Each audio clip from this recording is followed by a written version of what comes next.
I move into my reflection on Artifact 1 under the leadership theme and the sub-theme of leadership for change. I think a quick explanation of what this artifact was about might be good. So the title of this paper was "The Unsuspecting Transformational Leader: An Interview with an EdTech Professional."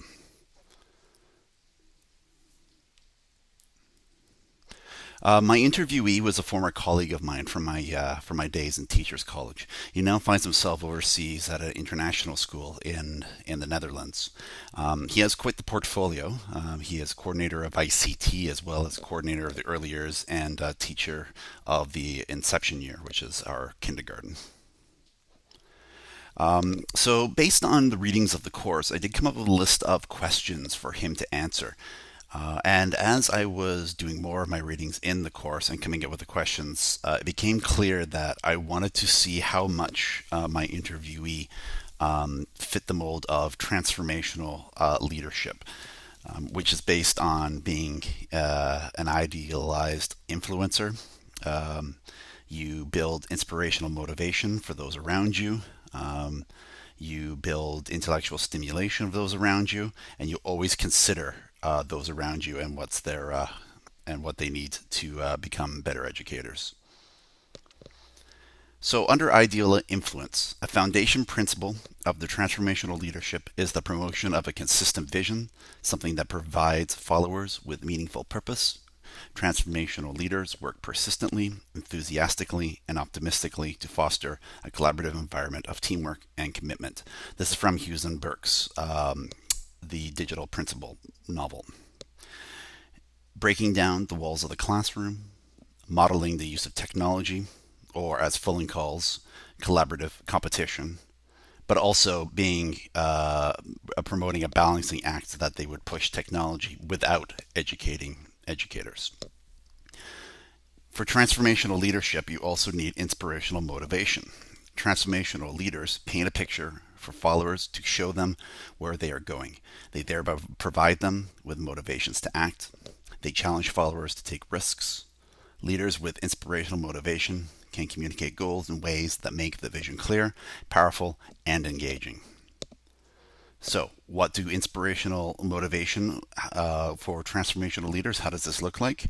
Well, for my interviewee, he used something called the School Development Plan, which all staff have their input for all technology initiatives, thus inspiring them to be motivated for their own classrooms. Um, and as my interviewee said, all involved feel that they have a voice in the development of the school's technology mandate, thus affording him with a mechanism to compare educator goals with actual deliverables. For transformational leadership under intellectual stimulation, transformational leaders encourage their followers to think creatively and they do not penalize them or criticize them for mistakes. So, encouragement and support of fellow staff is very much a moving target.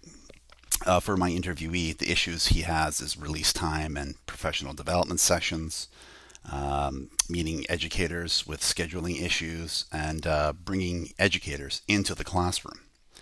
We tell our students that we learn from our mistakes, but we tend to hold different expectations for ourselves as teachers.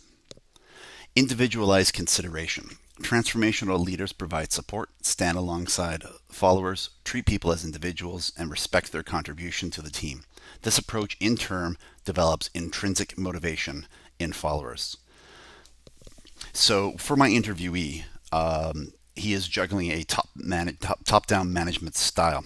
He tries to motivate educators, but without a clear mandate from administration to do so. And for example, when suggesting a technology purchase for the classroom, such as the purchase of a 3D printer for the design technology department, the answer is often, "That's a great idea. Let's consider it for next year."